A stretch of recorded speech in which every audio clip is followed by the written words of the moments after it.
Gonê escreveu aqui, estou lendo aqui a motivação pela qual ele arquivou esse pedido de inquérito, abre aspas, refoge ao escopo de atuação e a competência da Suprema Corte a ingerência em negócios jurídicos firmados entre particulares, especialmente quando resguardados pela autonomia intrínseca à atividade liberal da advocacia, fecha aspas.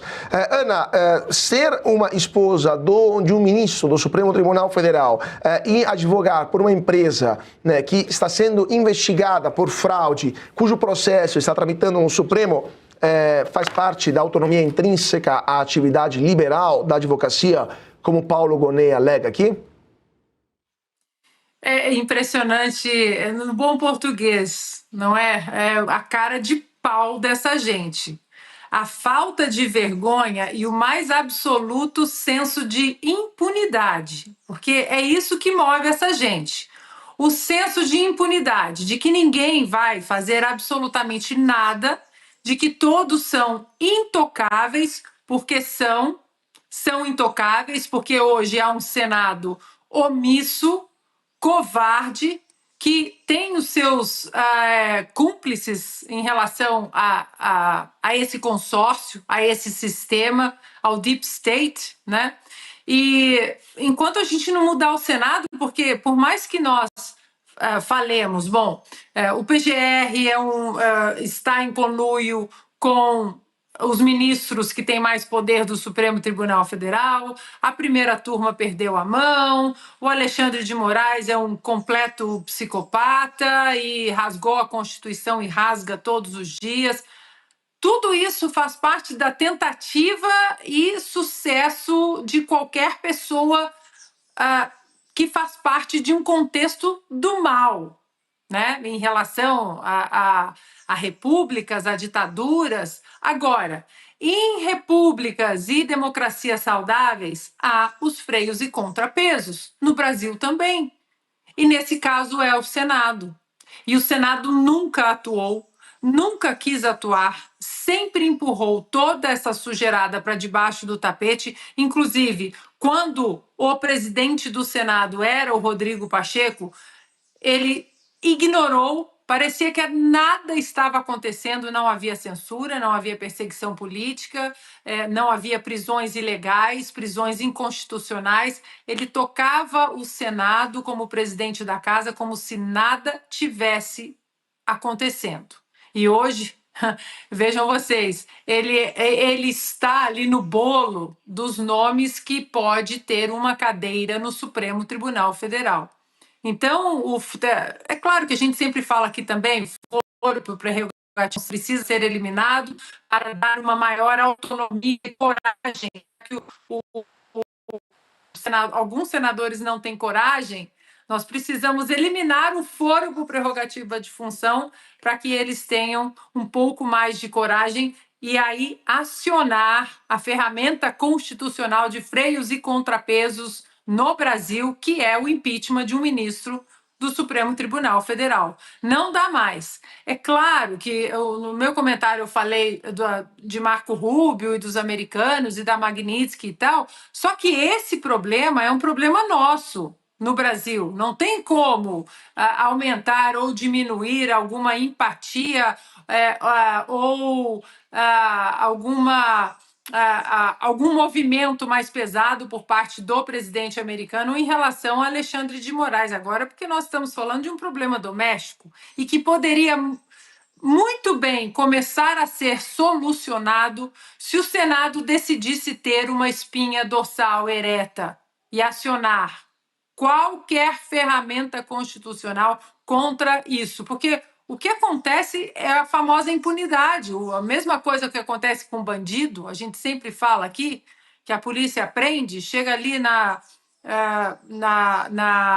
sessão de custódia ali, né, solta e volta para a rua, é condenado a 30 anos, em 8 meses ele sai e comete outros crimes. A mesma sensação de impunidade acontece em crimes de colarinho branco, agora em crimes, né, contra a República, porque isso sim é um golpe contra a República. essa imoralidade, esse absurdo de a esposa de um ministro do Supremo Tribunal Federal, e não apenas qualquer ministro, mas o ministro que mais comete ilicitudes e inconstitucionalidades na corte, a esposa tem um contrato de 129 milhões de reais. Ou seja, vou colocar tudo sim na conta do Senado, porque se o Senado tivesse lá atrás acionado um impeachment contra esse ministro, provavelmente não estaríamos tão longe.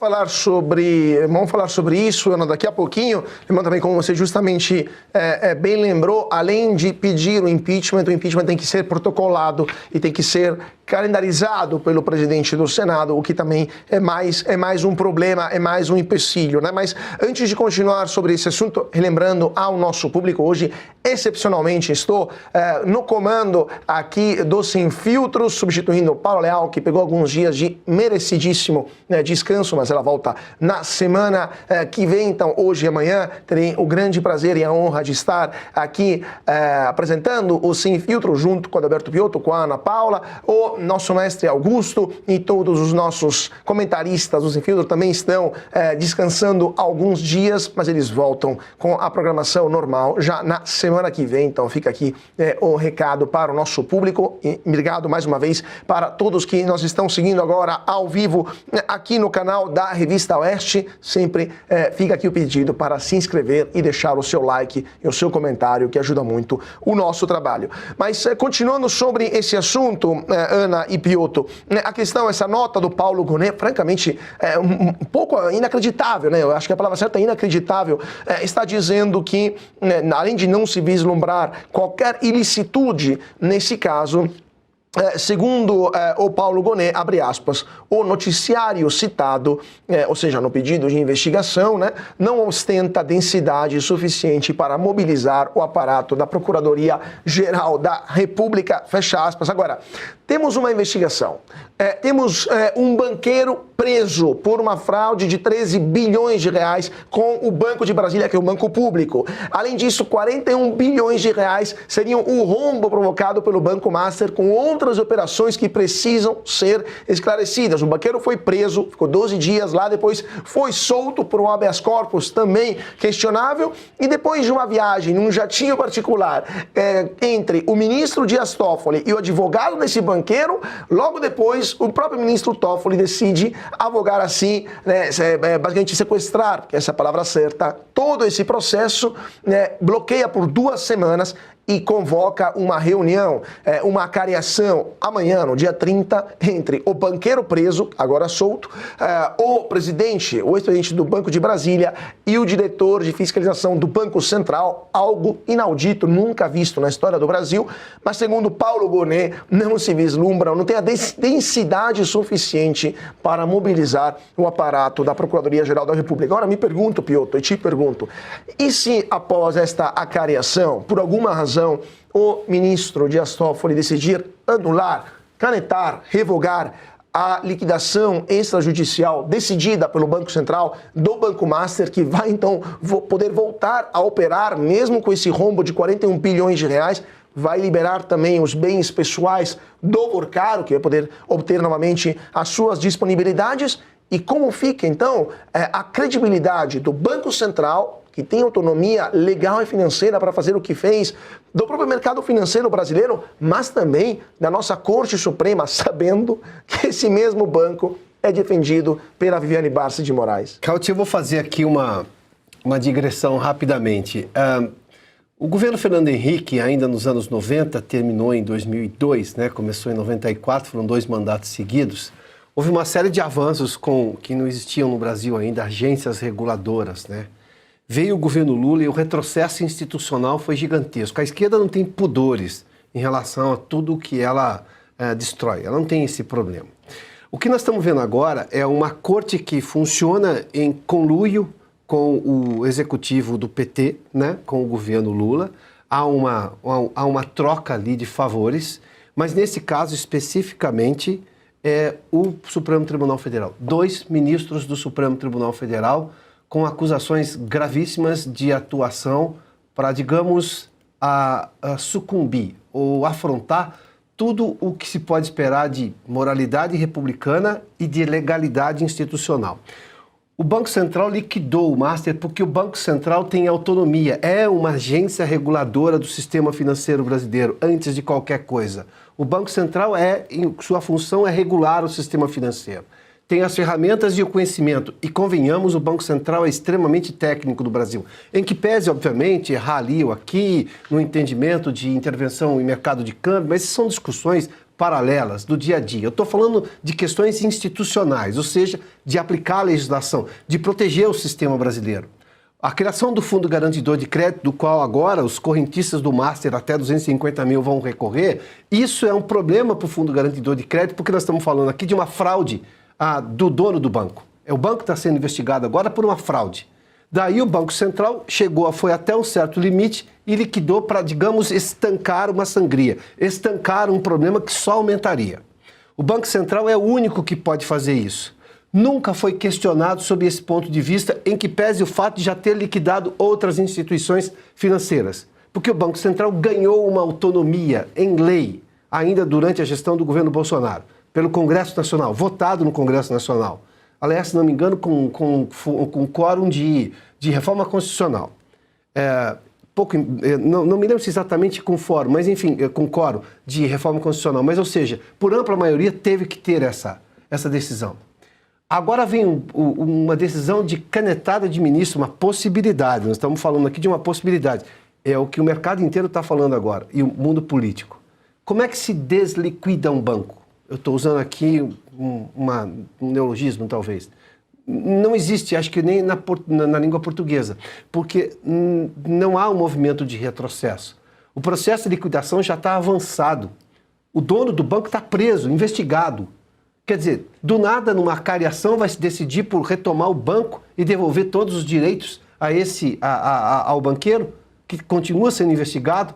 De onde viria tamanha, digamos, contabilidade criativa ou juridiquês criativo para, digamos, voltar uma liquidação ao seu ponto inicial? Não tem como. Não dá para prever algo assim. Isso é de uma gravidade imensa. Nós estamos falando da segurança do sistema bancário brasileiro, que, convenhamos, as pessoas podem criticar por um ou outro aspecto, mas isso o Brasil é realmente bom. E é bom porque se impôs regras claras, se impôs regras duras no sistema bancário. E quem faz isso é o Banco Central. Agora, o problema está no Supremo Tribunal Federal de novo. Mas lá atrás, quando o Supremo atravessou todas as divisas que ele podia atravessar, quando ele atropelou todos os limites constitucionais que tinha, claríssimos pelo Constituinte lá de 88, o mundo financeiro não se preocupou com isso. O mundo político, parte do mundo político não achou que isso era um problema. Parte da academia brasileira também não viu nisso um problema. Era uma perseguição a bolsonaristas, direita, ou seja lá como eles gostam de chamar. Este mesmo Supremo hoje tomou um poder que não quer recuar. E não recua diante agora de uma coisa que é absolutamente clara. A liquidação é uma decisão, uma prerrogativa do Banco Central e ela já está em operação, não tem como. Nós temos sim fazer uma investigação muito clara de por que o Vorcaro tomou as decisões que tomou e quem mais estava envolvido. Não, o Supremo parece não estar preocupado com isso, tanto que decretou um sigilo absoluto, como nunca na história desse país. Toffoli foi um ministro indicado pelo presidente Lula nos seus primeiros mandatos.